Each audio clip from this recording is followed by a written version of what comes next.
Thanks for selling your car to Carvana. Here's your check. Whoa, when did I get here? What do you mean? I swear it was just moments ago that I accepted a great offer from Carvana Online. I must have time traveled to the future. It was just moments ago. We do same-day pickup. Here's your check for that great offer. It is the future.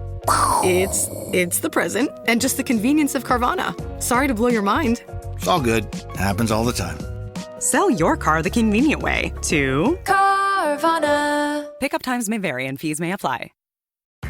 This is the story of the one. As a custodial supervisor at a high school, he knows that during cold and flu season, germs spread fast. It's why he partners with Grainger to stay fully stocked on the products and supplies he needs, from tissues to disinfectants to floor scrubbers. Also that he can help students, staff, and teachers stay healthy and focused. Call 1-800-GRAINGER, click Grainger.com, or just stop by. Grainger, for the ones who get it done. Okay. I took a couple of notes. I mean, it's just kind of a thing that we do is we're doing a live show every Tuesday. We talk about stuff. So welcome back to another Wisco Fanatics Tuesday evening where we talk about the Packers. Pretty in-depth, I would say. Probably worth note-taking about. But this week we got another W. Even on a short week, Packers showed that their week 1 win was not a fluke and that their defense is for real.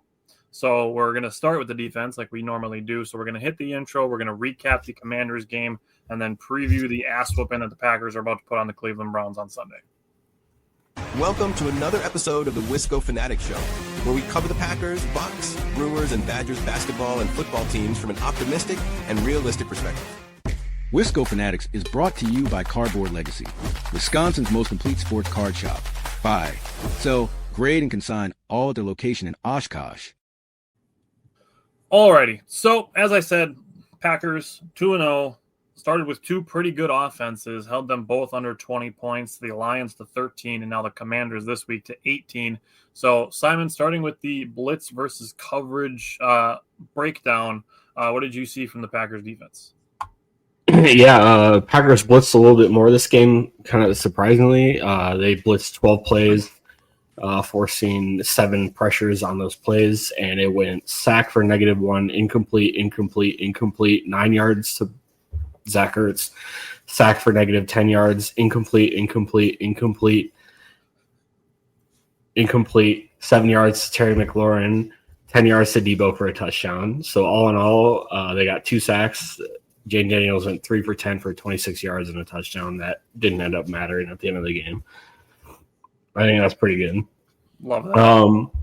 I think just in general, the NFL loves playing nickel defense. It's kind of more like base now. They played only 6 plays of base defense, and through the first 2 weeks, the Packers are playing man at a 22% rate, cover 0 at a 1% rate, cover 1 at 21%, and cover 3 at 28%.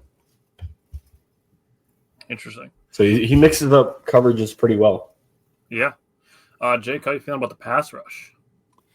Man, the pass rush is something special. Not only, and rightfully so, we give a lot of respect to Micah Parsons. That's his specialty. Obviously, he's a very good player all around. But he seemed to raise. We thought it was just going to be Rashawn Gary, but there's another guy on this defensive line that is playing motivated. Obviously, there's going to be a paycheck at the end of his rainbow, and that's Devontae Wyatt, man, and he is just fucking balling right now, dude. At the game on Thursday, I watched him probably half the plays that I was watching on defense, and I was like, dude, he is destroying every man that is in front of him right now. They don't stand a chance against him. He's dominating. Sorrell and Brooks, they combined for a sack on a big 3rd and 1. Cooper and Parsons, they combined for a sack. Wyatt got a sack. Gary got a sack. And Gary's sack was a huge momentum play as well. The Commanders converted their 4th down that they converted on Thursday night. They were 1 for 3 in that. I'll go over that more in depth shortly. But immediately after that 4th down, Rashawn Gary on 1st down got an 8-yard sack, which stalled the drive. So just momentum plays after momentum plays from this defensive front. And I think that everybody's going to agree with me when I say this, but I think that Cooper is probably the 2nd best player in this defense. For a long time, people were still saying Rashawn Gary. I'm ready to say Cooper, bro. That guy flies around. He covers everybody. He's so good at blitzing. Dude, He is insane. I know that Xavier McKinney is still on the team too. I didn't forget about him. I know people are going to say that too, but That's what I would say. I don't disagree with that.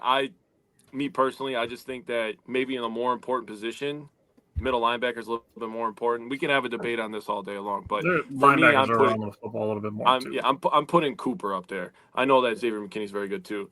It's a good debate to have, and it's a good that we can have a debate like that, talking about who's the best player on our defense. It's been a long time since we can be so excited about a defense, right? Yeah. So not only did the Packers have 4 sacks, they had 6 quarterback hits. Parsons, Van Ness, Cooper, Walker, and Wyatt. If you haven't seen the clip on Walker's quarterback hit, they kept running this bluff blitz with Cooper standing in the A gap, and Cooper actually backs out of it. And former Badger at center, he was waiting for Cooper to come. He's literally staring at him like, "Are you coming? Are you coming? Are you coming?" And Walker runs right behind him like a runway towards Jane Daniels, and I'm like, the gravity this guy is creating is insane. And on top of all the sacks and the quarterback hits, which are fun, 21 quarterback hurries. That's courtesy of PFF. You might have different numbers elsewhere, but Devontae Wyatt and Parsons both had 5 apiece. That's crazy. Gary had 3. Cooper and Igbari had 2 each. Barron, Sorrell, Walker, Brooks, and McDuffie all had 1 each. Wyatt also had 2 batted balls, so that's very good. If you're not going to get to the quarterback, get your hands on the ball, get your hands in the passing lanes. And I like this number. Barron Sorrell had a 33% pass run win rate, so he might be cooking up something later in the season too. The Packers are insanely deep at defensive front after years and years and years addressing the issue. They get rid of a guy who was like the original first-round pick on the defensive line, and now everybody's just good. That's crazy to me, but I love the pass rush. It's making the whole defense good. The energy is insane. Lambeau energy is insane. Bryant, you're going to have so much fun when you go to Lambeau this year, dude. Yeah. I'm telling you, the air feels different there, bro. Yeah, I'm excited about it for sure. The guy wearing number 1 makes a big difference. He really does. He really does. He played 47, Micah Parsons, that is, played 47 out of the 69 snaps, 68.1%. Nice. I was hoping for – yeah, that was nice. I'm like, dude, he couldn't have played like 1 or 2 more snaps. Play 69% of 69 snaps. That would have been electric. Right. But I was hoping for him to be around 60%. For him to go from 47% of snaps to 68% of snaps, that to me says that, A, he's ramping up in the system very well, considering he only had 4 days in between game 1 and game 2. Yeah. That's a 21% increase with only 4 days off in between games. And it also it eases a significant amount of worry on the seriousness of his back injury. Well, did you see what he said after the game, where he said it was pissing him off that he wasn't playing more. So he wants to play more. So I expect him. Originally, it was funny because after the first week, he's like, I think by the end of the month we should be good. No, and after the game 2, he's like, screw this, I want to play them all. So I think we'll see him quite a bit against Cleveland. Yep. So he was leading the team in pressures. He was credited with 8 pressures. Also drew 2 penalties, was the highest graded defender. Scott, yes, it was a great win. Welcome back. Jake brought up Devontae Wyatt and how eye-catching he is on the field, and brought up the 2 batted down passes that he had to go with 7 pressures, second on the team, only to Micah Parsons. And I realize we're 2 games in, but I am going to conduct, and this train is going to be at the station for those who want to board. Devontae Wyatt's going to be a Pro Bowler this year. Yeah. I can see it. So I understand we're 2 games in, but we're talking about 2 good offenses, even though one has a rebuilt offensive line and the other one has a meh offensive line. But they were both top 5 offenses last year. I'll say he'll play at a Pro Bowl level. I don't really trust random fans to, recognize him right away. So if he doesn't get that recognition for Pro Bowl, then I'm not going to rule out an All-Pro for him. Yeah. I understand there's a lot of other good defensive tackles, but the respect that the Packers defense is getting through the first 2 weeks of the season tells me that it's possible. And yes, Zach, a very fun 2 games so far. It is good to see. I called this last week. Good to see Carl Brooks have a better game week 2 than week 1. So it's good to see him grow. Barron Sorrell, Jake brought up that he has first sack. Congrats to him. LBN was kind of quiet, although he did forced a throwaway, had a quarterback hit, was credited with 2 run stops. But the Packers defensive line as a whole, like Jake said, with the depth, the Packers as a team forced 33 pressures. 26 of them came from defensive linemen. Yeah. Bryant, how you feeling about the linebackers? Yeah, I mean, once again, you just see them flying all over. They're going to make some mistakes. Quay had a really bad missed tackle on the Ertz touchdown, but it's hard to. We can sit here and fault them for it, but I want them playing with their hair on fire. They're flying everywhere. I mean, they're all over the screen. Like Jake said, Cooper is everywhere. Well, so between Edge and Quay, they combined for 18 tackles, 3 quarterback hits, and Cooper had a half a sack. Crazy enough, they weren't credited for any tackles for loss. However, I can think of 2 plays off the top of my head where Cooper stopped them at least a half yard short of the line of scrimmage. It just all really depends on where they spot the ball. So they actually had Cooper credited with a sack and a half at one point because he ran Jaden Daniels out of bounds for no gain. And typically that ends up being a sack, but they must have deemed it just a running play. Isaiah McDuffie had a few tackles. There was one really nice run stop I recall him having. That was a really nice tackle. Hopper didn't play too much, and he had the dumb penalty on special teams that we'll talk about later. But they absolutely shut down Jaden Daniels' ability to run. I was almost right on my crazy bowl prediction that Jordan Love would have more rushing yards. And the fact that he only had 3 less rushing yards with I think he only had 2 rushes where he absolutely destroyed a guy and 1 angry scepter, by the way. I love to see that. And he only had 3 yards less than Jaden Daniels, who had 7 or 8 carries. So that's awesome. I saw at one point that Jaden Daniels had 7 scrambles for 15 total yards. Yeah. So really good job again by that has a lot to do with Quay and Cooper getting out on him. So in coverage, people are going to rip apart their numbers because they did allow 12 for 14 for 112 yards. But honestly, those are checkdowns that they pretty much just always credit against the linebackers. You're not going to find a lot of linebackers who coverage stats are absolutely insane. And then let's see here. I want to say one other thing. Stop talking about this. I've seen 3 different players this week talking about being traded or whatever. So Quay, offers for Quay. If anything, those happened prior to the season. Furthermore, why the hell would we trade Quay Walker after the way we're playing as a defense? And I've seen it for Romeo Doubs, and I've seen it for Malik Willis. This shit, it's not happening. The only one I could see possible would be Malik Willis, and I'm not doing that unless the Cincinnati Bengals say, here's a 2nd-round pick. Maybe a third. I mean, at this point, it might be a high third. It's messed up right now. I can't. Jake sounds like a robot.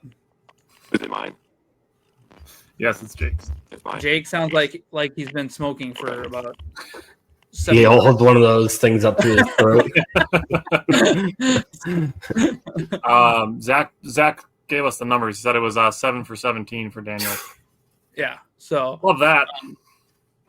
So overall, really good job again by linebackers tackling. Yeah, they had 8 missed tackles or something. It was like that. The only real 9 missed tackles. The only really bad one that I recall was the Quay Walker against Ertz that resulted in a touchdown. Got to make that tackle. Quay knows that. He'll probably hopefully learn from that. He's so fast he needs to stop overrunning people because he just needs to stop, and they're not going to get around him. So, but overall, really great team by the game again by the linebackers and tackling. Honestly, under 10, I'm not mad at it. I mean, when Joe Barry was the coach, we were happy if it was under 12 or 13. So for them to be under 10, I'm happy with that. Yeah. All right. So I'm going to skip ahead to Simon. Simon, how do you feel about the secondary? Really good. Nissan Nixon had a game. At the end. Well played. He had 4 per PFF, but everywhere else says 5 pass breakups, and he allowed 0 completions. There was one really sweet one where he came and knocked it out of, I think, Terry McLaurin's hands the last second. And man, it was there was 2 or 3 in, and I was like, dang, this might be Nixon's best game of his career. And then he just kept, he just balled out. Valentine had against Noah Brown. Was it Noah Brown? There was one on the sidelines that he knocked out of Noah Brown's. I don't know. He had 5 of them, so it's hard to tell. I was talking about the one where he caught it, and he punched it out. and then it was like one step and just boom, and he knocked it out. I thought that was a really impressive play. Carrington Valentine, I thought he had a pretty good game too. He only allowed one completion on 4 attempts for 7 yards. Bullard had allowed 5 for 6 for 39. Xavier McKinney 2 for 3 for 16, and he forced an incompletion. Evan Williams had 3 for 23. I mean, these guys were just they didn't allow anything downfield at all. I can't even remember the longest pass couldn't have been more than like maybe 5-10 yards downfield. I'm talking about air yards, not like catch and run like a Debo or I don't know. Maybe that like Luke McCaffrey one down on the right sideline might have been the longest air yards of the day. But they kept everything in front of them and allowed basically nothing until the end of the game when it was already over. Yeah, and I wanted to say it not only was Keyshawn Nixon's best game for sure this year for him to have a bounce back the way that he did, but I was really impressed with Javon Bullard early in the game. Yeah. You know, like obviously nothing bad happened later on in the game to dissuade me from it, but Javon Bullard made a lot of really nice plays like at or just beyond the line of scrimmage really early in the game as well. That was really impressive to me. He's really good in the box. Daniels later on too. Yeah, he's a good box safety. He smacked Jaden Daniels later in the game too. And that's one of the benefits of Quay Walker and Edgerrin Cooper being able to do the job of 3 linebackers and 2 men. It allows you to put an extra secondary player on the field, that player being Javon Bullard. All right, Jake, how do you feel about the Packers' defense on 3rd and 4th down? So 3rd and 4th downs.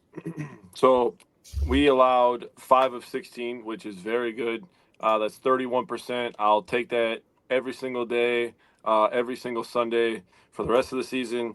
3rd and short, they were 2 of 4. The 2 that they converted, one was 3 yards and one was 1 yard. Then 3rd and medium, they were 1 for 4. That's the 4 through 7 range. The one they converted was a 6-yarder. And then 3rd and long, they were 2 for 8. And both of them that they converted were when the Packers were playing prevent defense in the 4th quarter. So if the Packers really wanted to, they probably could have shut both those down if they were playing real defense. But overall, like I said, 5 of 16, 1 of 3 on 4th down. They were just really good. They put them in long situations. When they have as many attempts from 3rd and 8+ as they do from 1 to 7 yards, you're living good, man. You're living so good. So great job by the Packers defense on 3rd downs. All right. What about in the red zone? So red zone, I came into the year and I was like, you know what? I'd like him to be around this percentage, this, trying to sound all smart. How about you just not let him fucking get there? It's a good idea too. They got there one time. One time the entire game, they did give up a touchdown. But Daniels, to get into the red zone, hit a deep pass to McCaffrey, 19-yarder to get to the Green Bay 14. They had a 1st and 10 at 14. There was a 1-yard scramble. Man, they had Jaden Daniels shaking ass all night, man. That shit was so funny to me. 2nd and 9 from the 13. Daniels hit McLaurin for 7. 3rd and 2, there was a holding call on McKinney, so an automatic 1st down. From the 6-yard line, so it was a half the distance to the goal penalty. They had a 1st and goal from the 3. There was a holding on the Commanders. 1st and goal from the 8. There was a sack. That was Sorrell and Brooks, so big-time sack right there after the penalty. Gave them more yardage than a 2nd goal from the 10. That's where Daniels hit Deebo Samuel. And then they did get the 2-point conversion to Luke McCaffrey. But, you know, people want to say, oh, it shouldn't have been that close, or the Packers shouldn't have let them do this. We were basically playing prevent for 2/3 of the second half, bro. I mean, that's the chew up as much clock as you can defense. Yeah, they were just trying to get out of there, no dumb injuries. It's a point where, like, for all intents and purposes, yes, the Packers have allowed 31 points. That's what the official thing is. But the way to kind of think about it is essentially the Packers beat the Lions 27-6, 24-6, if you want to take the late field goal out, because that was also kind of garbage time, and the Commanders 27-10, essentially. Yeah, I never felt like either game was that close. No. Yeah, the fact that they haven't given up a touchdown, the defense has not given up a touchdown unless the Packers are ahead by more than 2, or at least 2 scores, is extremely impressive. And as soon as the Commanders cut it to a 1-score game, the Packers immediately went down and scored a touchdown. Exactly what they did. Immediately. They did almost exactly the same thing to Detroit as well. Yeah. Yep. Yeah, Detroit got a a field goal that made it 14-6, and then the Packers are 14-3, and then 2 plays later it was 21.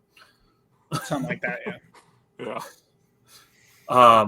So just the defense as a whole, Zach put the numbers in here for us. 20 for 42 for 200 yards by Daniels and very little in the running game. Thanks for putting that up there, Zach. Against the rookie of the year and a guy who, I mean, was probably a guy who was picked to have some MVP votes coming into 2025. And Packers shut the door on the run and the passing game. Like we went through this last year. The Packers were actually pretty decent against running quarterbacks last year.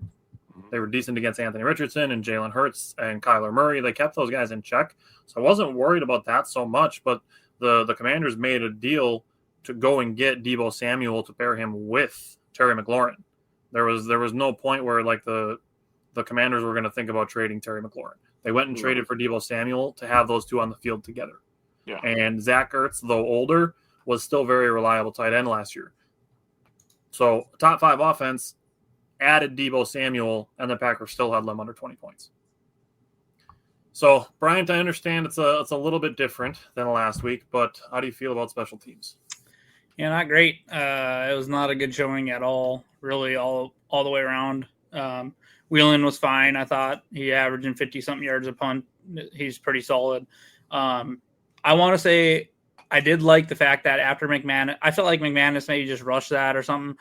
It was bad miss, 48 yards. That should pretty much be a chip shot for him. It has been in his career. I want to say that I was saying when it was, I can't remember the score exactly. I think we're up exactly 2 touchdowns or something, or a couple scores. And I was with 7 minutes left in the game. And when they're there for the long field goal, I was saying punt, just punt it, make them go all the way down the field or whatever on this defense.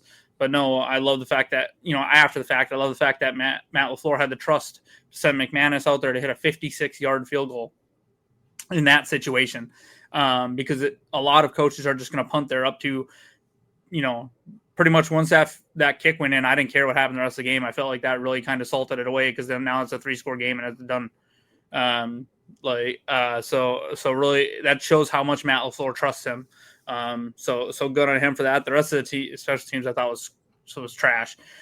We were pinned back. We had 2 90-yard plus scoring drives, which is great, but you don't want to make a living that way, right? Especially when you're starting, inside your 10 and Washington's frequently starting towards the 40 or 50-yard line. So we let off a big, punt return of 24 yards. We let off a kick return of over 50 yards. Hadn't had a holding penalty. Hopper had that stupid face mask. So really just on discipline play. They need to be much better in the special teams, and I think they will be this next week. Oh, Zach gave us a little note, too, that tied the longest field goal at Lambeau by a Packers kicker. So, nice. Love that. To your point, I don't think that Matt LaFleur sends out Anders Carlson or Riley Patterson to kick that field goal. Yeah, no. I agree. Nation around the National Football League, with how good kickers are getting and now starting at the 35, I think the NFL again next year is going to have to address something because you have teams that can look at Dallas. They're kicking field goals from the 50-yard line. Like you don't have to get any yards anymore. You know what I mean? No, so you have to get two. Brian, two you and I were in downs. agreement on this the entire offseason that they need to move the kicker back, not the touchback up. Yeah, exactly. Move the kicker back if you want returns. Do not move the touchback up. Yep. So, I guess I'll put my resume in for the NFL this year because, don't get me wrong, I like scoring, but it's not fair to a defense to give up 20 yards and give up 3 points, in my opinion, if it's on a fresh kickoff. That's what the NFL wants, though. Yeah. They want more points. So, but that just shows you how good our defense has been. I mean, you see, Detroit just put up 50-something points. Chicago's laughable. Once again, they won the offseason. Look how trash that team is, a trash heap. And then, and then at the same time, you see, we beat the hell out of Washington, who beat the hell out of the Giants, and the Giants almost just, put up 40 on or 37 on Dallas. So either we're really good or people are having really bad showings. I don't know. It makes me more excited for my team. Philly's just going to run away with the NFC East is what I'm also gathering. Yeah. So, but overall, special teams was not good. But it wasn't. They didn't cost us a game. We'll put it that way. I will say Matthew Golden needs to throw a fair catch every once in a while. Yeah. Yeah. Also, They should have called a flag, though. There should have been a penalty on the one That he first got one was twisted down on the absolutely a goal line flag. and the guy pulled his leg. And how do you lift up someone's leg and then toss them to the ground? And Oh, not what was have- what was the explanation for that? Because I thought They it didn't was give a it. They flag. just picked it up. They just picked it up. basically, because Golden rolled over the defender, they didn't blow it dead right away. So But he was already down. But the defender doesn't really know that because he rolled over the top of him. By and the Golden whistle? landed on his feet. I don't get it. But I don't think you're allowed to His tackle shoulder people. still touched down for sure, so he was definitely down. Yeah. But because Golden landed on his feet and acted like he was going to start running again, the dude grabbed him by the leg and lifted him up and then tossed him. Which down. I don't think you're allowed to do either way. So. Right. I think my Okay. explanation is that guy in Washington's a douchebag. That's my explanation. But yeah, here it is. So looking at the coaching, special team, or coaching and time of possession, I think the coaching staff did a really good job dealing with two new offensive line starters, one being a rookie who had a lot of penalties in the offseason, only had one this week, and it happened in the first 4 minutes of the game. Now, I understand we're going to talk about the offensive line in a little bit, and Darian Kennard did sub in for him for 17 snaps. He was playing. They made a point about it on the broadcast. He only played 17 snaps, so Anthony Belton still played 51 of the 68 offensive snaps. So I thought they did a good job preparing them for that. 0 penalties on the defense. I love that. Or special teams. It's a step up from last week. I'm not mad at Matt LaFleur going for it on 4th down on the first drive. There's a lot of game left. B, trusting your defense. C, trusting your offense. So I'm totally down with that. They did want to get a quick snap off, but Kingsley and Egbari started going out onto the field. I should have brought that up too during talking about special teams. Kingsley Egbari needs to know not to step on the field there unless he's told. Yeah. And I will say about that play too, I feel like they were trying to rush. It kind of got thrown off at that point. I don't care that they go for it. Great, go for it. I do kind of wish maybe Matt LaFleur would be like, okay, we're rushed. Maybe this isn't what we want. Let's call timeout and then go for it. Just kind of recollect after. Because Jordan would have absolutely got those guys with too many men on the field, but Kingsley Egbari put his pinky toe onto the field and then he had to get pulled back. So, and then that allowed it basically counted as a substitution. I will say that the refs, I think, went overboard a couple times in the game with that. The fact that they held Jaden Daniels earlier in the game to where he got a delay of game because he couldn't snap the ball is insane to me. Well, that's on the coaching staffs for sending in subs that late in the play clock, in my opinion. Well, but like the guy said on the field, a reasonable amount of time. I don't think it was reasonable what they were doing on that one, and that's coming, to what they did to Washington. Again, though, if you make a sub at 15 seconds, you got to give, say, a defensive lineman, you can't be like, okay, well, sorry, you sent a fat guy out there, you don't get to make your substitution. I would have to go back and watch the timing, but yeah. It's one of those kind of it's a judgment thing, and they're not going to make a rule on it until it's egregious. Matthew said, hope we beat the Browns. We're going to talk about that in a little bit. We still have to recap the offense, but couple things. 18 points, 230 total yards, 3.5 yards per play, 51 rushing yards, 15 first downs. Those are all lows in any Jaden Daniels start, including the playoffs. So 22 career starts for Jaden Daniels, including the playoffs. Packers held them to the fewest points, yards, rushing yards, first down, and yards per play that the Commanders have had. Matt LaFleur won a challenge. I love that. Let's do it. And then time of possession, the Packers won 32.5, 27.5. Now, this is more front office than coaching related, but I just want to give Brian Gutekunst a little bit of credit for moving on from 3 players. One being Darnell Savage, who was released by the Jacksonville Jaguars today. 2 being Aaron Jones, who dealt with more injuries last year and was put on IR today.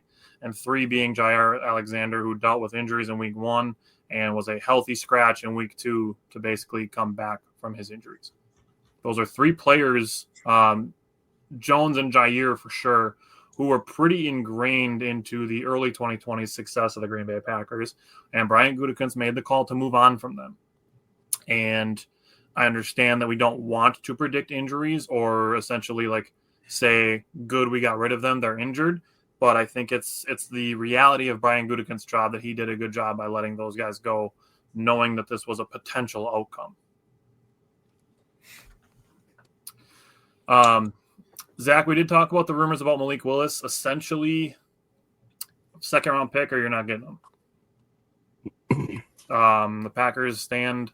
No, it's rumors, Matthew. That's what Zach was probably in replying to Matthew. No, we're not trading Malik Willis. The Bengals called about trying to trade for him, but the Packers said, you're going to offer us a 6th-round pick. You can kick rocks. All right, let's move to the offense, and starting with Simon, how did you feel about the tight ends? Yeah, mac and cheese, Tucker Kraft, man. We were talking about another dude that had a career day, played 62 total snaps, caught 6 balls on 6 targets for 124 yards and a touchdown. Just what an absolute monster day from him. And 74 of those yards came after the catch. And he was – I thought the tight end group as a whole did pretty good in the blocking game. I know we talked a little bit in our chat about like how Luke Musgrave isn't that great of a blocker, but I mean that's kind of what we expected from him coming out anyways. Like he's not kind of like a do-it-all tight end. The reason I said something about it is because they talked about it in preseason about, he's a much better blocker than he was. And yeah, he whiffed pretty bad on a block early in the game.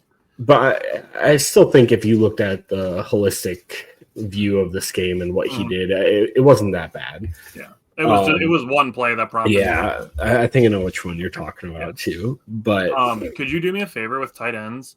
On Tucker Kraft, instead of yards after contact, could you do yards after stiff arm? Yeah. Oh man, that was a nasty stiff arm too. Yeah, he had such a good game. And Luke Musgrave, him and John Fitzpatrick are basically splitting snaps now. They each played 21. Musgrave had 2 targets for 32 yards, and Fitzpatrick wasn't targeted at all. But overall, like, great game from the tight ends. Bryant, what about the wide receivers? Yeah, on tight ends, I'm definitely excited to see Luke Musgrave getting a little more involved too. I do think he can be a seam threat for us if he can just stop tripping himself, man. So starting off wide receivers, really unfortunate of Jaden Reed's injury. It's even more unfortunate that a penalty kind of wipes that sick touchdown catch off the board. But Jaden Reed, I don't know if you've seen his tweet today, but he's in high spirits and he thinks the Packers are going all the way and he'll be back. And high spirits is a way to say it. Yeah, emphasis on the high. So did you see he had foot surgery too? It wasn't just his collarbone. Like they fixed his foot fracture too. Yeah, dude, I'm so happy about that. Hell yeah, dude. So while he was he fixed his broken collarbone, but they also did the Jones fracture surgery. I'm a little worried about the Jones fracture surgery because I thought that was like 3 to 6 months recovery. So hopefully that doesn't kill the season. Yeah. Yeah. So we'll see about that.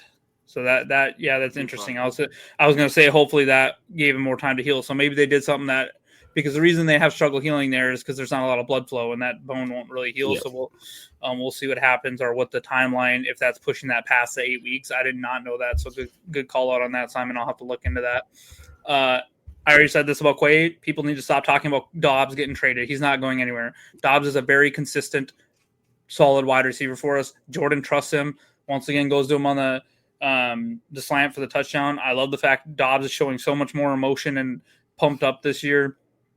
I think the reason he hasn't been extended yet is because he's going to get more than Watson got.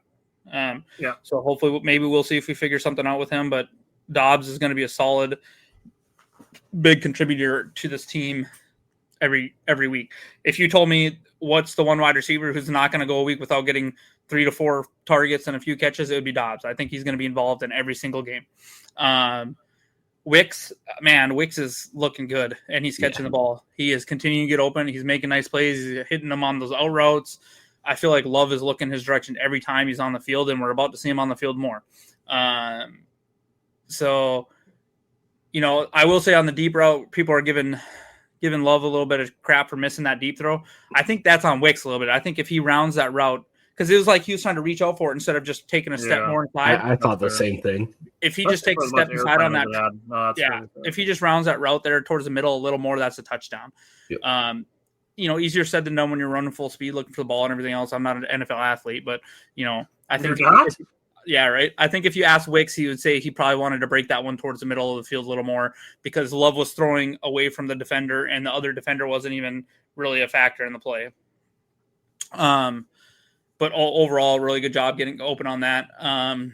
Heath, man, what a disgust! That might be one of the most disgusting catches I have ever seen. You want to know the actual numbers on it?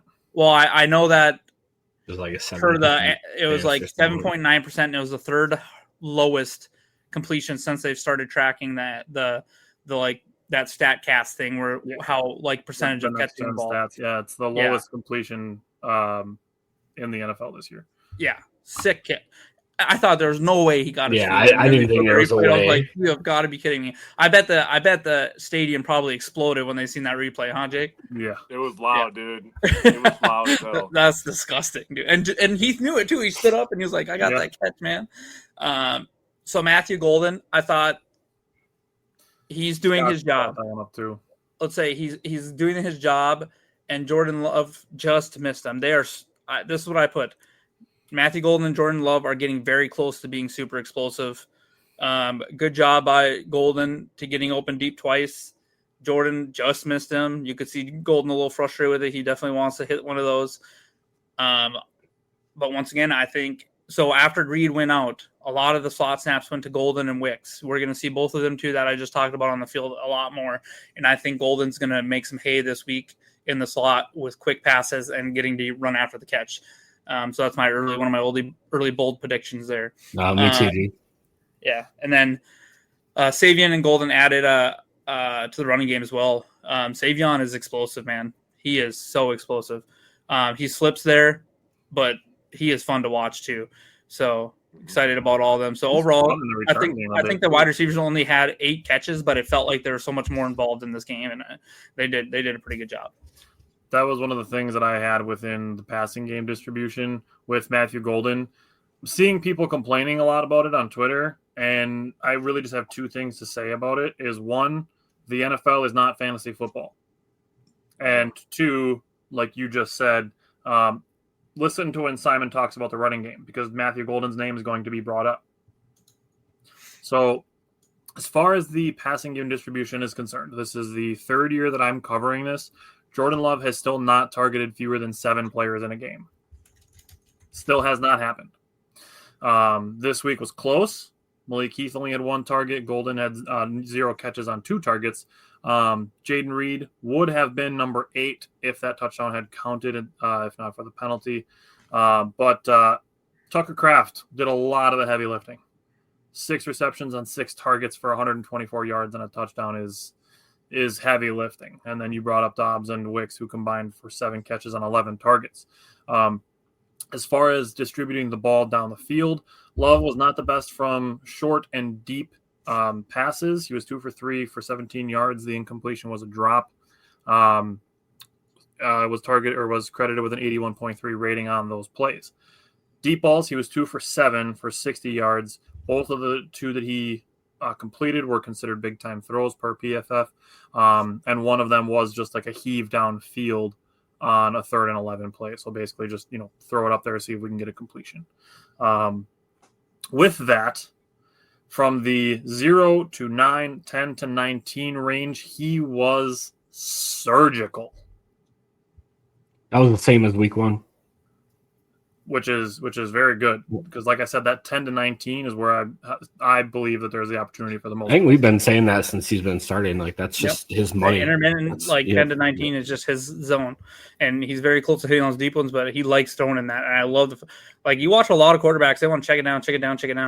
I was talking to a buddy about this at work with the Chiefs' struggles. I said I feel like they're either throwing it really short or they're just taking way deep shots. They have nothing in the middle of the field, and for that, I don't feel like the Packers have that problem at all. I feel like a lot of out routes and slants and everything. Jordan's doing a great job on all those. I'm gonna be honest with you, with the Chiefs. Travis Kelce's slow now, bro. He doesn't command that intermediate area anymore. That 0 to 19 range that counts for 2 zones. Jordan Love was 15 of 16 for 215 yards, 2 touchdowns, and 152.6 rating. Jeez. It's pretty good, eh? Yeah. So very, very good on the short and intermediate passes. Going into the offensive line, Brian, how did you feel about the O-line? Yeah, overall, I thought they held their own with the patchwork offensive line. Penalties did rear their ugly head a little bit, especially on the read catch we talked about. I'll say they're not opening enough space in the run game.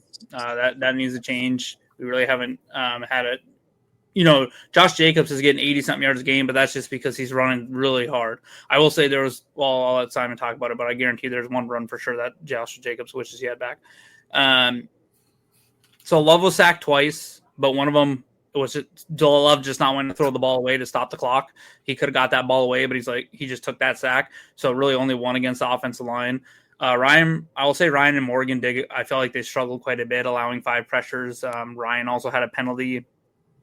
Belton Kennard started splitting snaps, but as you talked about, Belton took over and finished the last half, or pretty much 2/3 of the game. Not sure why. Kennard played pretty well, so I'm not sure why they didn't keep splitting the snaps. We'll see if they do that if Tom isn't back against Myles Garrett this week. I will say Kennard, if you're going off the PFF grades, which once again I don't agree with them all the time, he was their second best lineman by their grading standard. So Belton, held his own, but it was kind of interesting that they stopped splitting it. But they're a lot smarter than me, so they obviously seen something that they liked. So hopefully that bodes well for this next week. He had the one ugly holding, but other than that, he was lining up properly, so that's a big win. Then again, I mean, if you're the Eagles, you can line up in the neutral zone every game, and they won't full flag. So that shit is getting ridiculous, man. It's disgusting. But although I will say every Micah Parsons snap, people are going to be on the Packers side of this sooner than later, and it's like, yeah. Every Micah Parsons snap, I'm like, is this dude lined up off sides right now? But he always looks over and points at the ref, and the ref gives him the thumbs up. So I'm like, all right. He's so disgusting off the snap too. His speed is insane. Speaking of like O-line, I thought it was funny. So PFF credited John Fitzpatrick as a snap at right tackle. I want to go find it. No, I just thought that was funny. I wonder if it was on the 4th down or something. Maybe I'll find it. Alrighty. Simon, how'd you feel about the running game then? Yeah, I think Brian said it kind of off the rip that like I don't think the O-line's opening up enough holes early. Josh Jacobs, he's a beast, and he'll get his yards a little bit, but it's definitely not. It's not like he'll get enough speed and kind of like run over or be able to juke at the second level like we saw last year. So he had 84 yards on 23 carries, which isn't tremendous or anything, and 72 of them came after contact. He managed to miss four missed tackles this week, but it seems like he's like at or behind the line where he's being met almost every play. I think he gets going a little bit after halftime. Like maybe it's just like a sluggish start at the very beginning of the game. And that's something I might have to do is look at the splits between first and second half and see like the difference. Yep.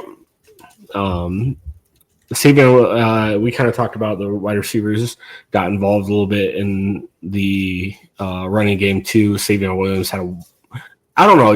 How do you guys feel about like that wildcat look? It's kind of interesting. I mean, it ended up working. That Savion Williams can throw the ball. Yeah. Fuck it. I mean, if it's one more thing that the opposing defense has to worry about, I'm okay with it. He's the fact that Love like motion behind him, I was like, oh shit, dude. Yeah. That is fucking cooking something vicious up, dude. So the fact that people forget that Savion ran like a 4.39, so the dude is fast. I mean, he's got some speed. around it. He's got around that defender, and if he doesn't slip on that cutback, he probably gets another 10, 15 yards on that. Oh yeah. So, and they could the next time they run it, they could pitch it back to Love. Yeah. They could pitch it back to Love. Savion can leak out, and they could fucking throw the ball to Savion. They or could. Tucker Kraft for a touchdown. He's probably down there somewhere open. He's down there. So Savion had 2 carries for 24 yards. Matthew Golden had 2 for 15.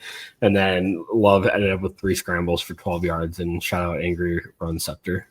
Weight loss solutions are not one size fits all. Hers makes it simpler to get started and stick with a weight loss plan backed by expert-guided online care that puts your weight loss goals first. These include oral medication kits or compounded GLP-1 injections. Through Hers, pricing for oral medication kits start at just $69 a month for a 10-month plan when paid in full up front. No hidden fees, no membership fees. You shouldn't have to go out of your way to feel like yourself. Hers brings expert care straight to you with 100% online access to personalized treatment plans that put your goals first. Reach your weight loss goals with help through Hers. Get started at forhers.com/4u to access affordable, doctor-trusted weight loss plans. That's forhers.com/4u, forhers.com/4u. Paid for by Hims and Hers Health. Weight loss by Hers is not available everywhere. Compounded products are not FDA approved or verified for safety, effectiveness, or quality. Prescription required. Restrictions at forhers.com. Apply. Hell yeah, dude. Dude, that freeze frame where he like folds that dude in half is so disgusting. So all in all, his one I think leg he is knocked planted and the Amos other out of the 2/3 game. his body are in the other direction. that was Amos? Is that the play That that was Amos got Amos. hurt on? Was that his Oh, wow. shoulder injury? Oh, So I I don't think know. Amos didn't come back. He had a shoulder injury. I wonder if it happened on that play. Oof. All in I think it all, was his pride that was probably hurt a little more than anything. the Packers ended up with 30 attempts for 135 yards. So there was a little bit of work, but just like the design to run plays with Jacobs need to be a little bit better. I will say the guy that we signed to help the run game was one of the offensive linemen that was missing. And Jordan Morgan is not. He's not known for his run blocking. Well, he not a wasn't mauler. He's a really finesse drafted guy. as a run blocking guard. He was drafted as a Right. pass blocking tackle. But we played him at left guard in a pinch, which is also is a I don't know. He's all over the line, and it's just not where you'd want to put him. Right. But he'll be fine, just not what you want. Yeah, my cousin, who's a Washington fan, was kind of complaining. He's like, "Man, you guys did that with your 6th and 7th offensive line." I told him, I said, "Hold up, dude." I said, "Our 6th and 7th offensive linemen are our 1st and 2nd round draft pick." and also speaking of talented. that too, is like all the people that were complaining about Belton and Morgan picks. Like this is why you make those picks. Yep. And then next year when we don't have Rashid, probably I'm not gonna tell anything. Rule it out. We don't. Yeah. Thank you. When we don't have Rashid Walker because he's probably gonna go play elsewhere, we can slip Jordan Morgan in that left tackle spot, and then guess what? We're gonna probably draft an offensive lineman again next year. Yep. Yeah, probably. Yeah. I think it's possible that Elton Jenkins is not a Packer next year. Yeah, that's a possibility too. Not something I'm If like, he keeps playing the way he's at wanting to center, do. I hope they find a way to keep him because he is playing well. Yeah. Yeah, he's playing pretty good. But I vividly remember posting about Jordan Morgan when the Packers drafted him. This is not a sexy pick. This is a necessary pick. This was shortly after they paid Jordan Love. You protect your investment in your quarterback. Do And you guess want what? to see what happens when you don't do that? Yes. Look at the Packers' Joe week Burrow. 6 opponent. Yeah. Cincinnati has monumentally fucked themselves by not protecting Joe Burrow. Twice they fucked themselves by not protecting Joe Burrow.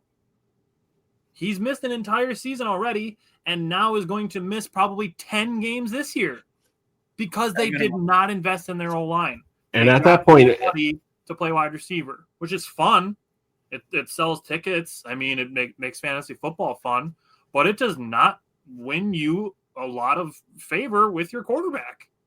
Well, on top of that, the Packers have the best example of all time of what happens when you invest in a quarterback early in a draft and you don't draft offensive linemen in their basement. Look at the Chicago Bears, dude.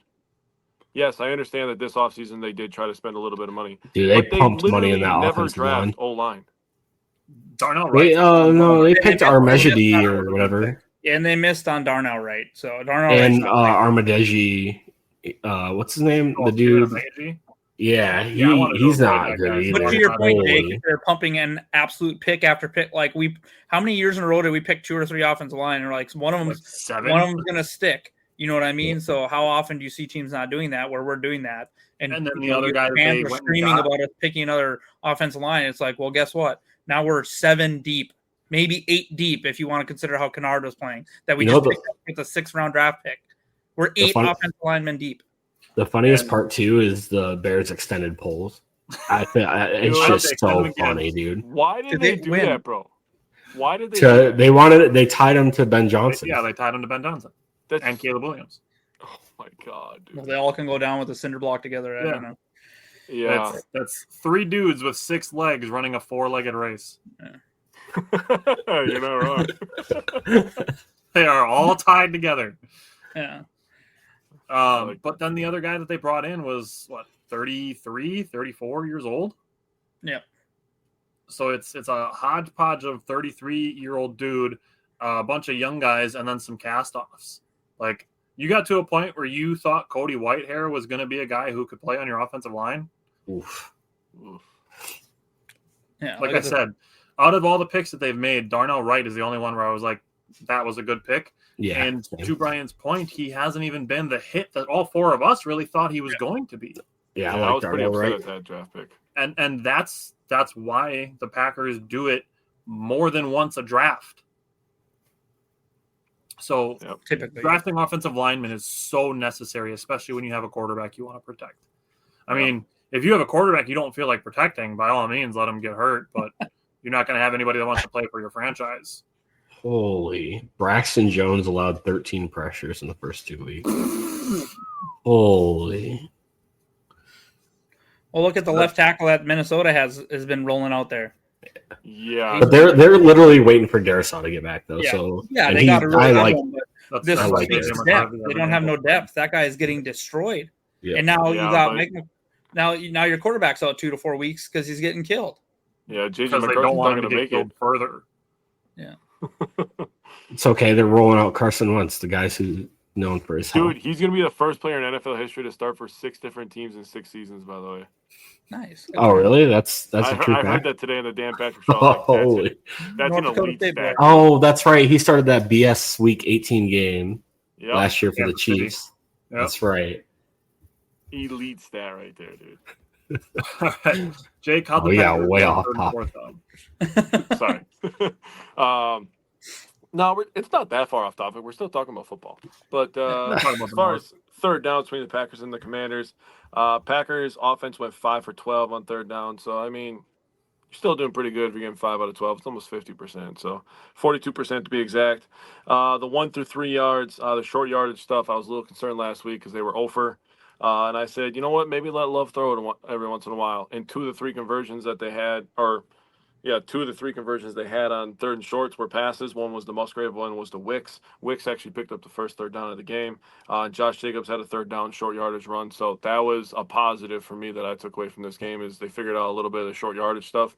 Because you're going to need that stuff as the season goes on, right? When you see people like Philadelphia come to town, which, in my opinion, I think Philly can be had this year. They're not the same Philly that they were last year. This might be my homer coming out, but I think the Packers are slightly better with how good the defense has gotten this year. That's a whole different conversation. Eagles offense, as it is today, the Eagles offense does not scare me. No, Yeah, they not can't at go. all. If you Not at stop the run, they're in a lot of trouble. They're in a lot of trouble. Third and medium, Packers went 2 for 4 on the third and mediums. One was the Tucker Kraft, and the other one was Jordan Love just absolutely beast moding Trey Amos into back to college because he's like, man, fuck this NFL stuff. I'm getting run over by quarterbacks, dude. That was probably the loudest I screamed at Lambeau in a long fucking time, dude.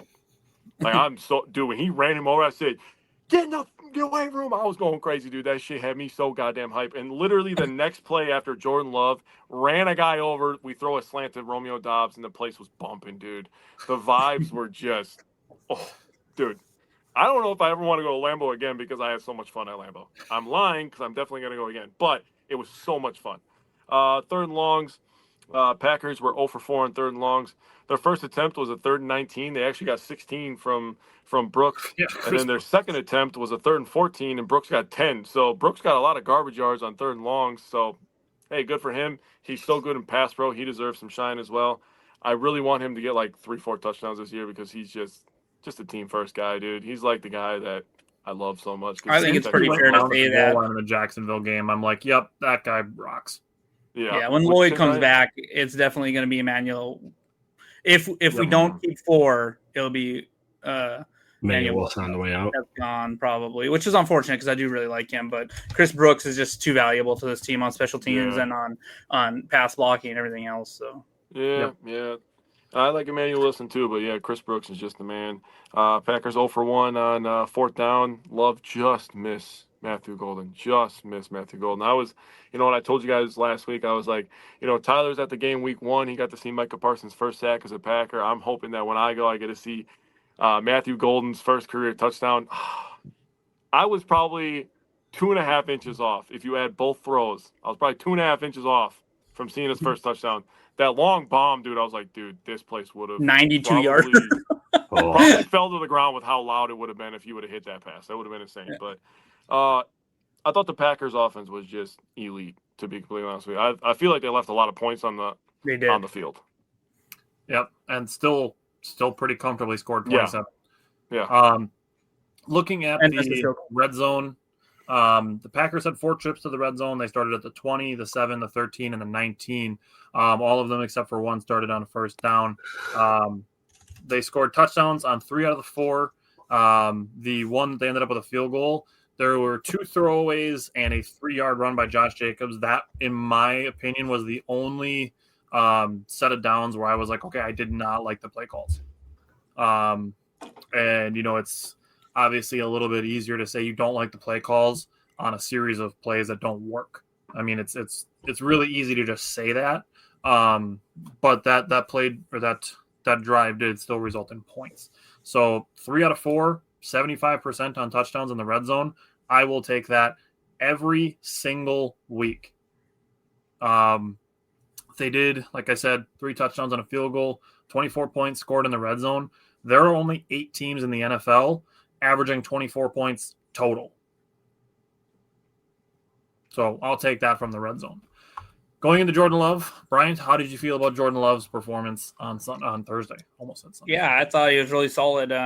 Once again, I thought, just missing on those deep throws, which you'll want back. But on that first touchdown drive, I think it was the first one, where he runs the dude over. I mean, he's just putting the team on his back. I mean, like, he made that decision that he was going to hit that dude well before he hit that dude.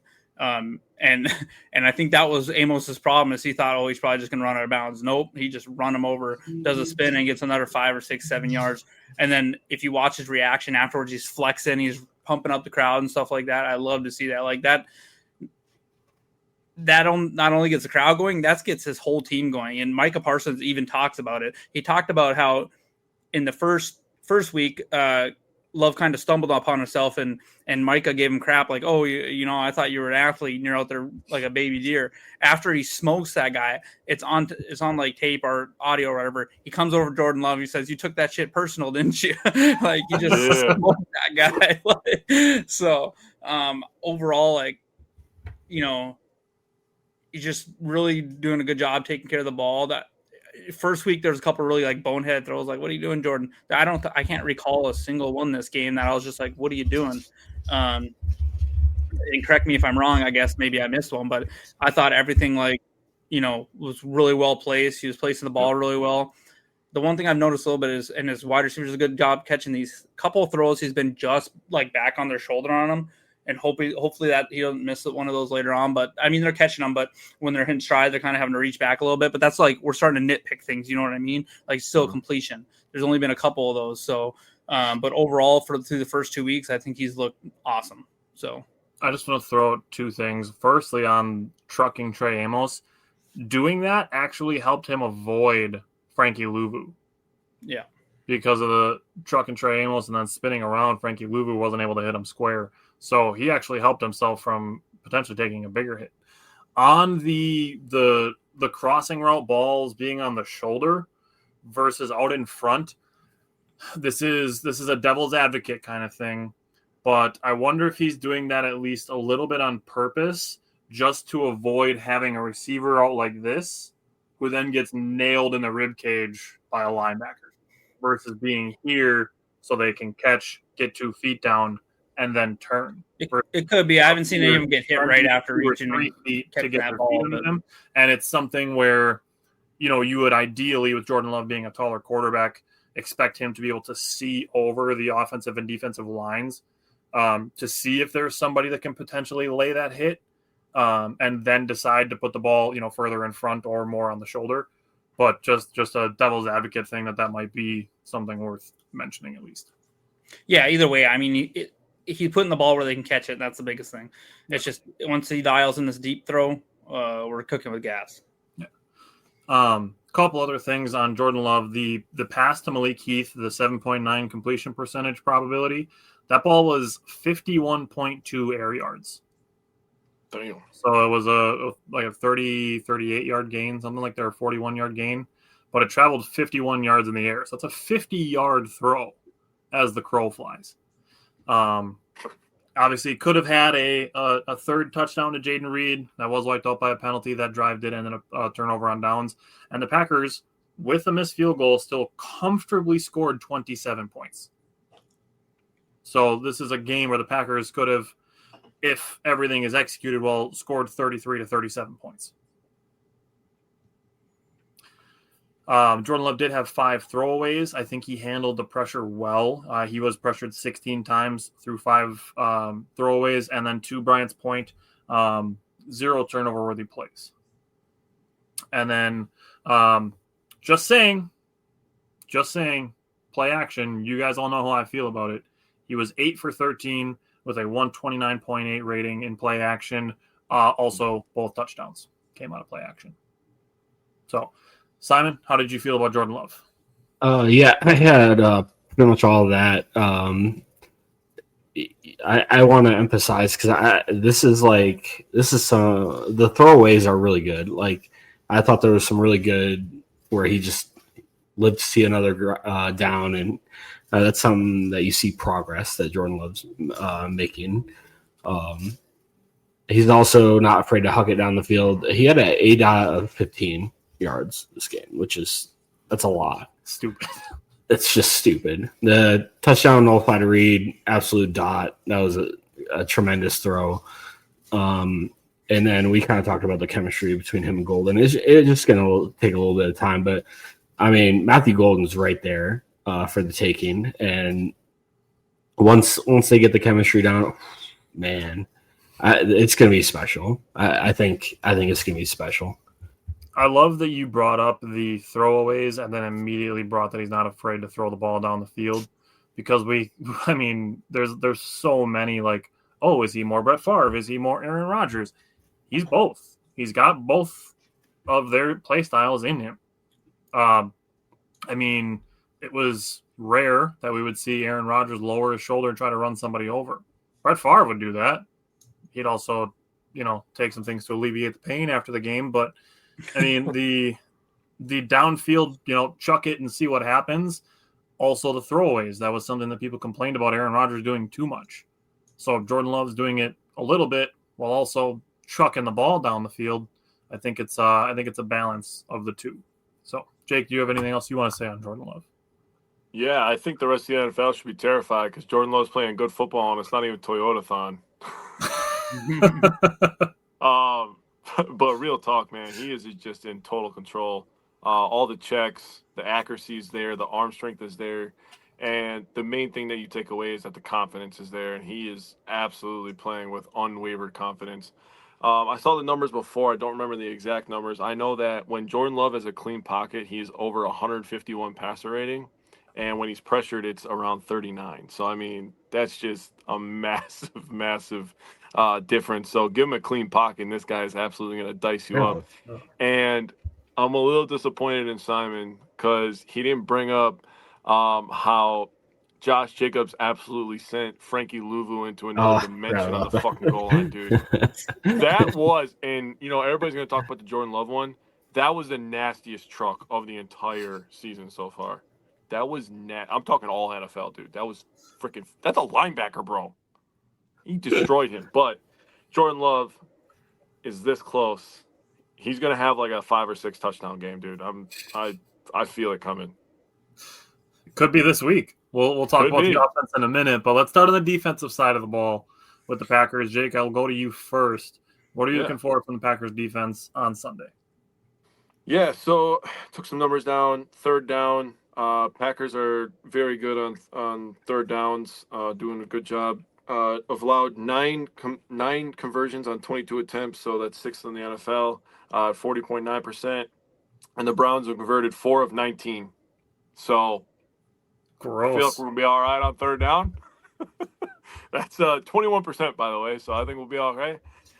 Red zone, the Browns have actually been pretty good in the red zone. They have converted 4 of 5 attempts, three passing touchdowns and 1 rushing touchdown. They have completed 59 of 83 passes for 3 touchdowns, and they've ran the ball 46 times for 164 yards and a touchdown. I got those stats from StatMuse if anybody wants to double check that. But the Packers overall in the red zone have been very good, not allowing people to get there, first of all, like I said when I talked about this last game, but then holding them out. And lastly, I looked up some numbers on the pass rush, and I was talking to Tyler about this before the other two joined us. And the Browns have allowed 6 sacks, 7 hits, and 31 hurries, and that's in 2 games. The Packers have 8 sacks, 8 hits, and 34 hurries. You know how bad you have to be when and flip. You know how good you have to be on defense to have those numbers that are better than when the Browns are bad. I mean, that's insane. This might be the game, and I told Tyler this. This might be the game where Joe Flacco wonders why he came out of retirement, and he actually realizes that he's 40 years old. He does not belong on this field with Micah Parsons and Rashawn Gary chasing him down. He is going to be hurting after this game. Simon, what are you looking for from the Packers defense? Yeah, I kind of just echo his sentiment about, I mean, when Joe Flacco is under pressure, he's 16 of 33 for 150 yards and 3 picks this season. So not great. Their interior offensive line is pretty good. They have 2 pretty good guards in Wyatt Teller and forget the other guy's name. Apologies, but their tackle duo with DeJuan Jones and Cornelius Lucas have allowed 18 pressures and between the two in the first 2 games. Wolf. Quinshon Judkins, I really liked him as a prospect. I thought he landed in a pretty good spot in Cleveland. He finally decided, or whatever happened with his assault case or whatever, he signed his contract last week and played. He ended up with 10 carries for 61 yards and 3 catches for 10 yards. I think he's a spark plug of a player. He can get a little bit going. I would expect to see a little bit more of him this week as he kind of builds into the offense a little bit more. Yeah, and I'll talk about Judkins a little bit more later too, just a spoiler alert. But with talking about the pressure that you guys are talking about with Flacco, he's obviously not mobile either. Mm-hmm. Cleveland ranks 21st in pass blocking grade and 22nd in run blocking grade per PFF. And again, these grades, take them with a grain of salt. But I do think the Packers can play a 4-man front and essentially hold serve and get home at times. Or they can be aggressive, send extra, and pressure Flacco and not have to have like a fear that you're going to get picked apart. So I'll say more when we get to X factors, but Bryant, what are you looking for from the Packers defense? Yeah, kind of like you touched on, Flacco's pretty much a statue in there. He can't move like he used to. Simon hit the nail on the head. I think Judkins is really the only explosive player I would be worried about a little bit if I'm the Packers defense. I like Judy a little bit too. Judy's a good wide receiver, but he's not like he's not going to take it to the house. You know what I mean? I'm not really worried about him like exploding. I'll say their tight ends and their running backs are very, very so. Where the Packers are averaging like 9.1 yards a play or whatever on passing downs, throwing the ball. Cleveland's at like 5.5. They're the 3rd or 4th lowest in the league. They're going to check the ball down a lot, which can actually negate or help minimize our pass rush. So I expect to see that a lot this week. So I'm hoping Jeff Hafley and them have a good plan for that, to be close to the line of scrimmage. And that's where the linebackers and stuff are going to come in play. Of the 6 top like target getters on their team, the 2 top wide receivers are like Tillman and Judy or whatever it is, I believe is who the 2 are. and then the rest are the next 4 target getters are tight ends or running backs. So Njoku and Fannin are very heavily involved in the passing game. Same with those running backs. So and Joe Flacco is good at just he will take that check down. You know, when he's under pressure, we talked about him throwing 3 interceptions. Well, I think if I'm Cleveland, if I'm looking at from Cleveland side, my goal is to keep the ball away from Green Bay and do these little chunk plays, which we know our defense the whole predicates itself on not letting out the big plays. So we'll probably let them get some short plays, but this is where we need the linebackers flying up so they don't just pick us apart down the field a little bit. So that would be, yes, Cleveland's not that scary, but this is the NFL. You can lose to anyone if they have a good game plan. And I think that's what we're going to see out of game plan for them. So the defense needs to be prepared for that. I would say on the check down aspect of it, that's essentially the way the Packers made the Lions and Commanders play. Yeah. So, you talk about not really being super afraid of the downfield threat. I do think that kind of just plays into how the Packers played week 1 and week 2. Yeah. And also, while we're on it, Joe Flacco is 27th in the league and average depth of target was 6.2 yards. Yeah. Which is low. This is where I want to see someone like Nixon and Carrington Valentine jump in some routes too, because they're going to be quick drop back and throw, because Flacco is a statue. So he knows he's going to have to get that ball out quick. So if I'm Nixon or if I'm Carrington, I'm licking my chops thinking I can take one to the house, do a house call this week. I would love to see, because I've talked about it a whole bunch of times about how I think Keisean Nixon is really good at diagnosing wide receiver screens. I'd love to see him jump one of those. Yeah. If you look at PFF grades, the Packers have 2 top 5 corners right now. Interesting. The more you know. All right. Brian, how do you feel about special teams going into Sunday? Yeah, so to stop the penalties, Cleveland does not have a good special teams unit. Their kickers missed a field goal from less than 40 yards. He missed an extra point. They had a punt blocked. The longest return on either of the teams, or either punt or kick, is only 29 yards this year. So don't kick them any touchbacks because they ain't going very far. So really just play sound, clean game, and we'll be fine. I will say I could see Hardman getting the call up now that Reed is out, and I could see Hardman being the punt returner for this next few weeks. So that's something to keep an eye on. So really just play a clean game against Cleveland, and I think their special teams could make a mistake to where it helps us, such as like we've seen what happened with Washington, a couple missed field goals, or a block punt or something along those lines. All right, I'm going to go back to Jake. Jake, what are you looking for from the Packers offense on Sunday? Yeah, so third downs, Packers are doing just fine. They fixed a couple things that I was worried about in week 1, so converting those third and shorts is really big for me. The Browns, they're not good on defense on third downs. Obviously, now, think about coming into this season. You could not think of 3 harder games to start your season. You got Cincinnati, you got Joe Burrow when they were on fire at the end of last year. They're motivated coming into the season. Then you get Lamar Jackson, so you get 2 division games and 2 of the best quarterbacks in the league. And then you got the Packers coming in, man. I mean, Jesus Christ, I feel bad for Browns fans. But the Browns haven't been particularly good on third down. In terms of other areas of the offense, I think that I'm trying not to say my Simon Says, but I think that Matthew Golden can have a fucking field day this week. I'm just going to be completely honest about it. But I'll save the rest for the Simon Says. All right, Simon, what are you looking for from the Packers offense? So apparently we all just went with the Matthew Golden Simon Says this week, so that's interesting. I didn't. Just okay. Saying.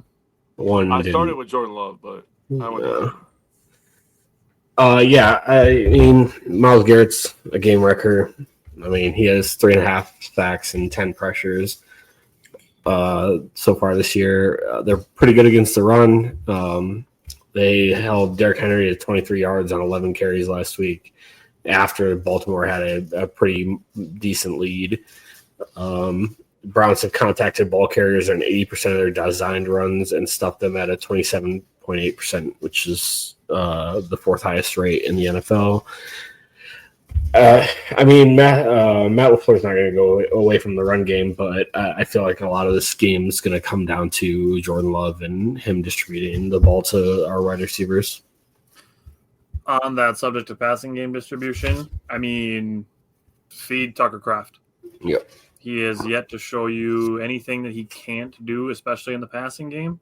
What I'll say is I would like to see some quick slants with Matthew Golden. And I would say especially on Myles Garrett's side of the field. Even if it's just a couple times in the first drive, just to get him thinking like, okay, the ball could be going over my head. Should I ease up and try to bat a pass down? Just something to put a seed of doubt in the subconscious to like, hey, Jordan Love's thrown the ball right over the stripe of my helmet 3 times in his first 5 passing attempts. Myles Garrett's that kind of guy that you're doing anything you can to try to get an edge. As for the red zone, Cleveland is tied for 5th with the most touchdown or red zone touchdowns allowed with 5. They're averaging 2.5 a game, also allowing 29 points per game. They allowed 17 to Cincinnati, whose offensive line is a mess, clearly, and got Joe Burrow hurt again. And then Baltimore, who needed a get-right game after choking in week 1. Bryant, what are you looking for? Packers offense. Yeah, it's kind of like you guys said that. I think there's like 2 ways the Packers could lose this game. The first one would be doing stupid stuff on special teams and careless turnovers to where to let Cleveland just score points and stick around. And then our kind of letting them do just the chunk down the field plays. The other one is letting Myles Garrett ruin the game because he can wreck a game. Yeah. I think you're going to see a lot of protection over there, especially if it's Belton and Kennard. Even if Tom's in the game with his oblique injury, you're going to see a lot of Brooks and Kraft over there helping chip him, help him take him off his game. If we can just minimize his impact, and by minimize, I mean like give a sack and a half or a sack against that guy, as long as it's not a forced fumble or something, we'll be all right. So Cleveland, Packers have given up 97 rushing yards on the season. Cleveland's only allowed 91. Cleveland is only allowing 146 passing yards per game as well. However, interesting enough, they've allowed the second most passing touchdowns, and so if you go by their yards per game, they're the best defense in the league. If you go by the points they've given up, which actually matter, they're in the bottom 7 of the league by allowing 29 points per game. Yes, there's the outlier of Baltimore. I don't know that we'll put up 41 this game, but Baltimore also had an interception, a fumble, and like a kickoff return or something. So there's like 21 points right there. Yeah. So that is hard to count for. Yeah. So their defense is good. So don't sleep on them. They have 2 really good corners. They have one of the best pass rushers in the game. Don't people are walking into this game. Oh, we should mop the floor with them. Guess what? This is our first road game. It's still the NFL. Be smart. Play sound football. Yep. Can't wait for that to be able to go to the score predictions, and I have the Packers mopping the floor with the Browns. Yeah, but Brian, what are the injury designations to watch? I know you've touched on a couple of them already. Yeah, nothing big on Cleveland's side that I've seen. The big for us is Banks, Tom, Melton, Anderson, Zane Anderson, that is. I think we were definitely missing Zane Anderson and Bo Melton on special teams. I will say when they practiced yesterday, both Tom, Zach Tom, and Bo Melton were with the rehab group. So, Tom is dealing with a torn oblique. Now that's, there's 2, it could be a very different type of tear. Like bruising is technically a tear, right? Or you see a complete tear. So, Green Bay ain't going to give you those details. So we'll see what happens this week. True. Jake, what's the weather going to be like?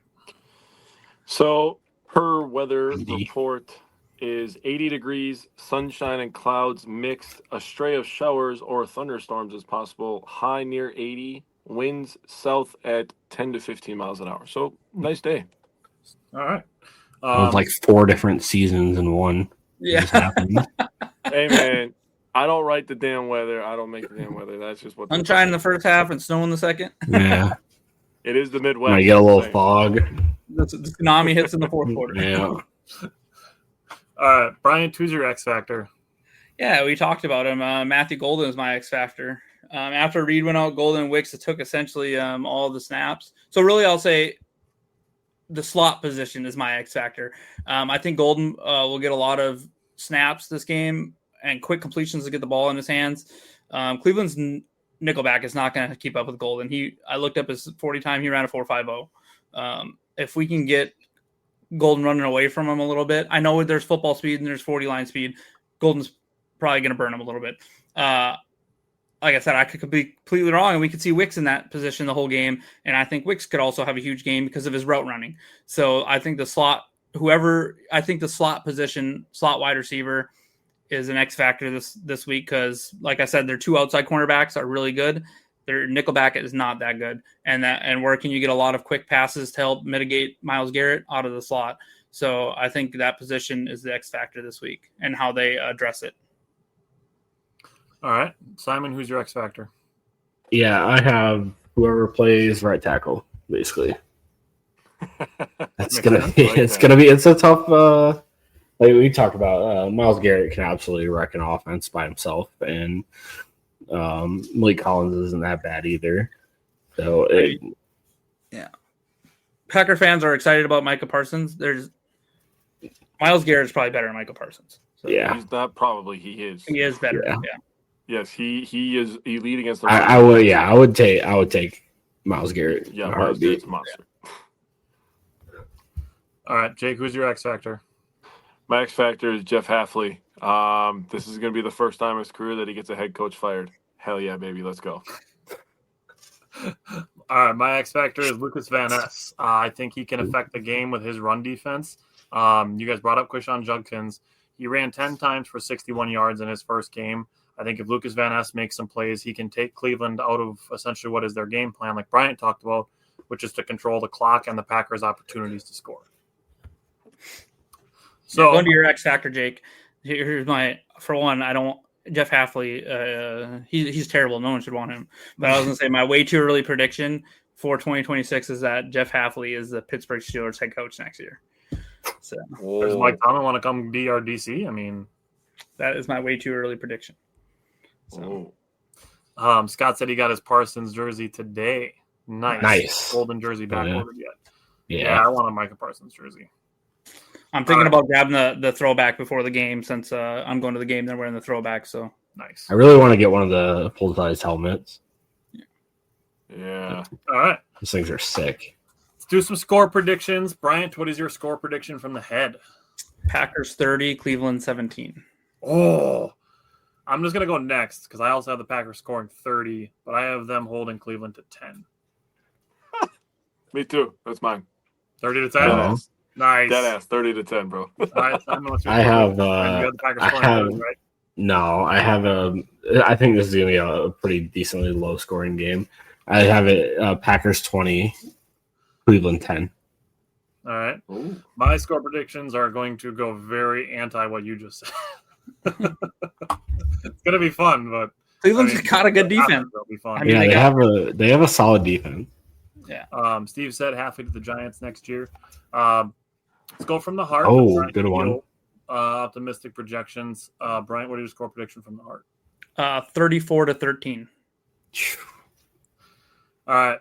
So I'm just going to preface this by saying I have very, very little faith in the Browns offense, and I have the Packers 38 to 3. 38 to what? 3? That'd be disgusting. That'd be pretty gross. They can beat the Saints 30 to 0 last year. They can beat the Browns 38 to 3 in an ideal situation. Yeah.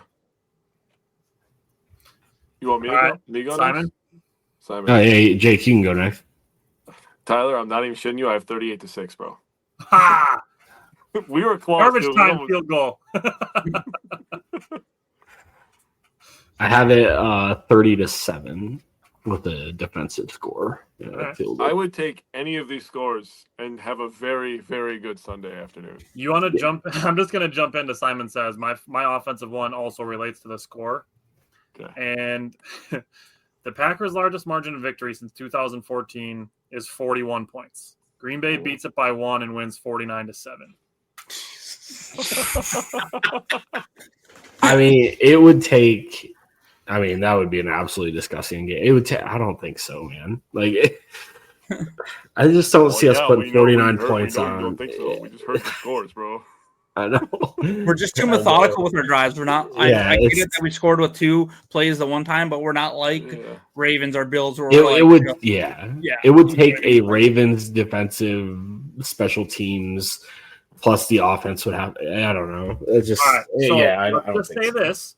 We've been talking for the last hour and 22 minutes, and in that, we said Jordan Love and Matthew Golden are this close. Jake said that he feels Jordan Love's really close to having a 5 or 6 touchdown game. We talked about. I just don't think this is the team to do it again. Yeah. And then we talked about. I said it. Keyshawn Nixon. If he's a guy who can diagnose wide receiver screens well, if he can jump one and take it to the house. If we're talking against Dallas and their D, maybe. I don't think we do it against Cleveland. But then I think Dallas's offense fair, is actually. good enough. Yeah, I respect Dallas's offense a little bit. Yeah. To where we have to score a lot. I have no respect for Cleveland's offense. Sorry. Mm-mm. That's fair. Scott said 28-6 and 2 touchdowns for Matthew. Hey, That's we're into funny. that. All right. That's funny, Jake, Scott. Bryant, I'm assuming you both have offensive Simon Says that relate to Matthew Brian. Golden. So I'll just give my 2 offensive ones right now. I put Jordan Love throws for 300 yards and 3 touchdowns, and then I also put that Savion Williams and Matthew Golden get their first career touchdowns. Oh yeah, that one's happening. Yeah, I could see a path where that happens. Both of those. What if both their first touchdowns is Williams 2 Golden? Oh, that'd be so nasty, dude. Yeah. Wouldn't that be sick if Savion Williams connected on a deep throw to Golden before Jordan Love did? That would be Oh my that would God. have to be the first time in history that's happened, or a rookie non-quarterback Tandem. threw to a rookie wide receiver for a touchdown. That would have to be the first to time. be Yeah. specified as Well, non-quarterback. Well, now yeah, that's why I said non-quarterback. Yeah, that's why I want it to happen more. Are you ready for this? Yep. Matthew Golden has his Christian Watson game with 3 touchdowns. in one game. I said 2. I went a little more conservative for my Simon Says for Matthew Golden, since they're just a little bit off on chemistry. That'd be sick though. I'm down for it.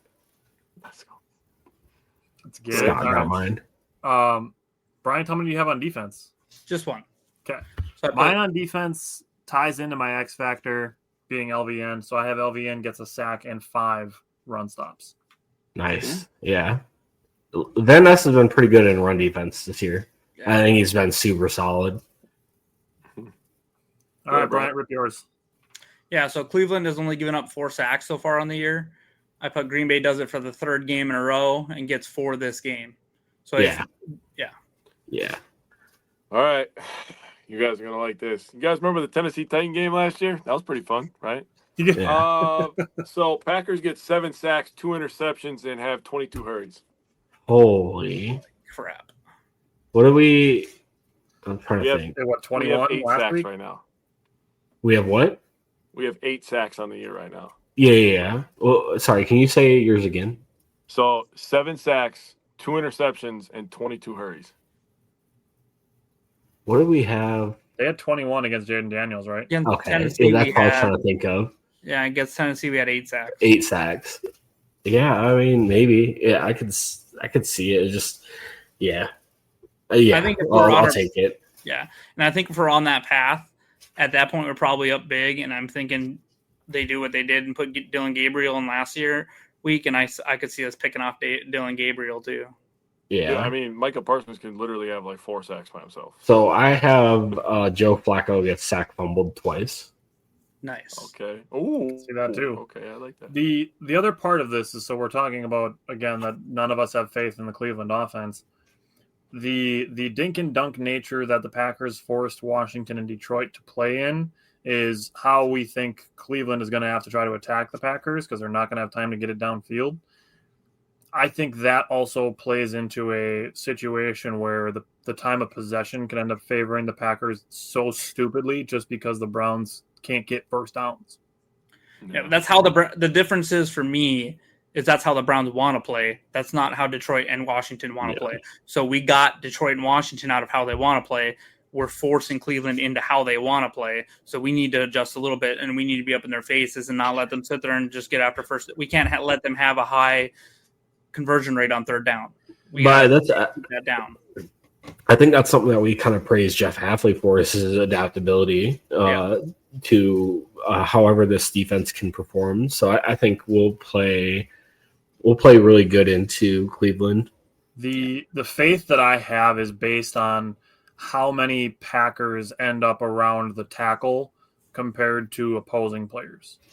Yeah. It's usually 5, 6, 7 to like 2. Yeah. All righty. We will be back. Packers had a lot of next time to prepare Tuesday. for this game too. So Yeah, we will be recapping the Packers at Browns game and previewing the Packers at Cowboys game, which is technically a road game, but might as well be a home game because the Packers win more at AT&T than Dallas does. So we'll be previewing that game next Tuesday. And other than that, thanks guys for tuning in, for dropping the comments, and we will see you guys next Tuesday. Go Pack.